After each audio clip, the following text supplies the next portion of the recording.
चलिए स्टार्ट करते हैं अपना डॉपलर इफेक्ट। डॉपलर इफेक्ट यहां पे हम पढ़ने जा रहे हैं लाइट के लिए। हेडिंग लिखेंगे Doppler's effect.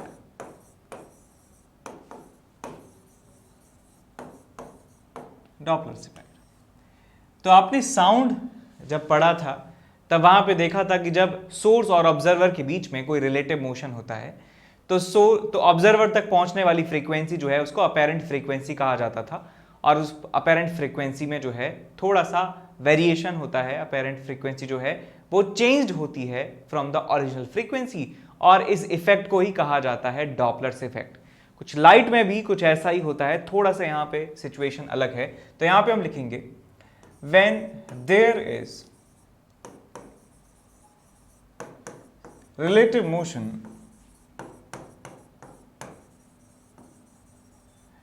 motion between source or observer, source and observer, then frequency and wavelength, क्योंकि हम एक ही मीडियम की बात कर रहे हैं तो स्पीड जो है लाइट की वो तो चेंज नहीं होगी, लेकिन फ्रीक्वेंसी और वेवलेंथ जो ऑब्जर्वर तक पहुंच रही हैं, तो यहां पे हम लिखने वाले हैं then frequency and wavelength reaching the observer also known as apparent frequency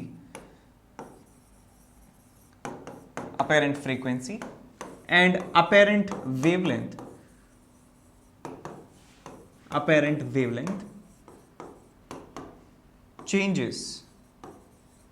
changes, and this effect is called Doppler effect, Doppler's effect, इसे कहा जाता है।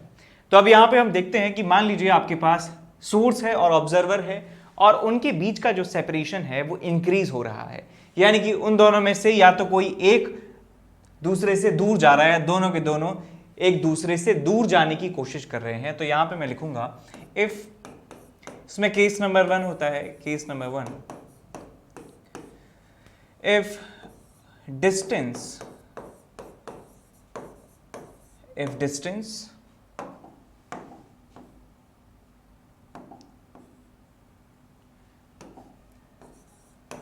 between observer and source is increasing, यदि ऑब्जर्वर और सोर्स के बीच का जो सेपरेशन है यदि वो इंक्रीज हो रहा है, देन फ्रीक्वेंसी, देन यहां पे लिख सकते हैं कि अपेरेंट फ्रीक्वेंसी जो होती है,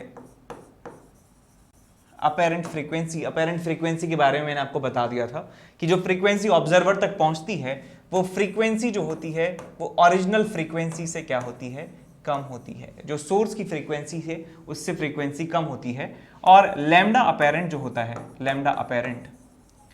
lambda apparent is more than the lambda of source.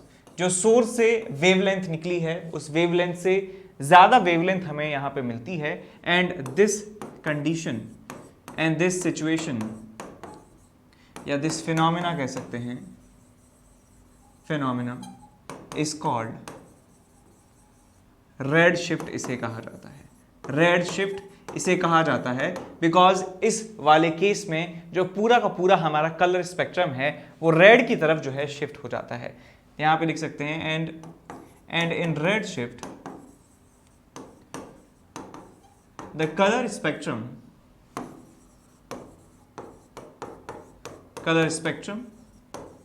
Shifts to red.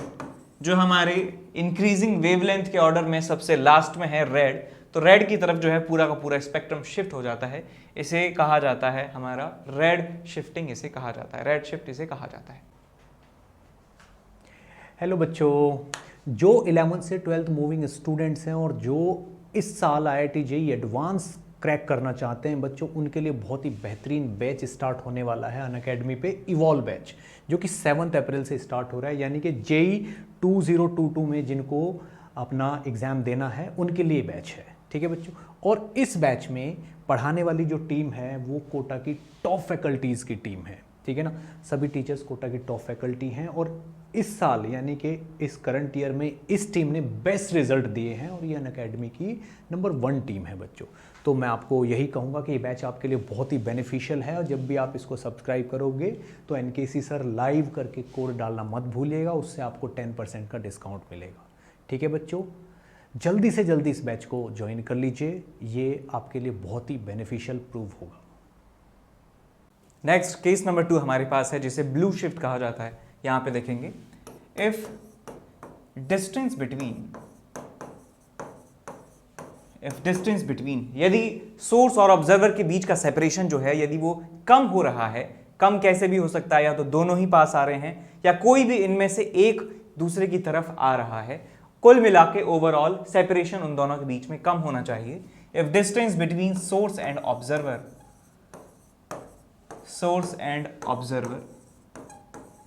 Is decrease हो रहा है, कम हो रहा है, then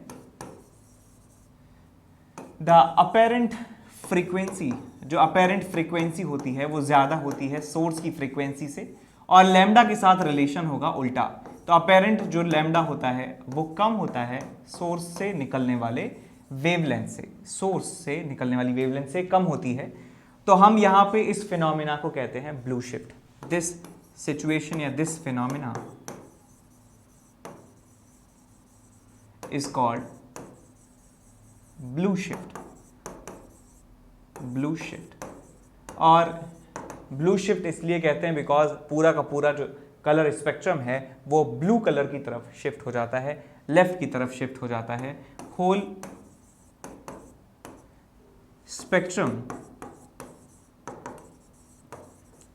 spectrum gets shifted towards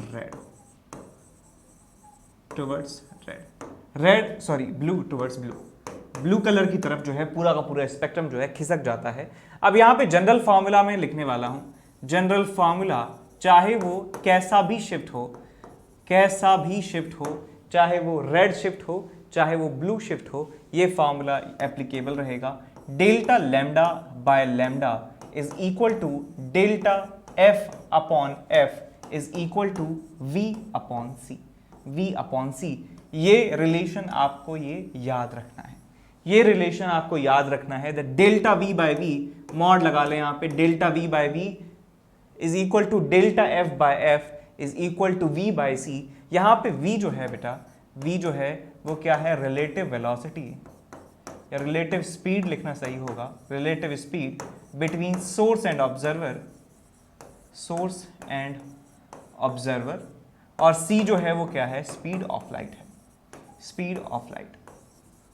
यहां पे मॉड इसलिए लगाया गया है बिकॉज ब्लू शिफ्ट और रेड शिफ्ट के केसेस में जो लैम्डा की वैल्यूज हैं वो डिक्रीज या इंक्रीज दोनों हो सकती हैं। तो आपको उसी हिसाब से ये जो है सॉल्व करना है। आप समझ गए, यदि ब्लू शिफ्ट की बात की जा रही है तो वेवलेंथ जो है वो कम हो चुकी होगी, तो आपको ये जो है ओवरऑल पॉजिटिव रखना है। Delta lambda by lambda is equal to v upon c. V जो है वो है आपके पास relative speed of the observer and source, और सी जो है वो स्पीड ऑफ लाइट है। ठीक है, समझ गए।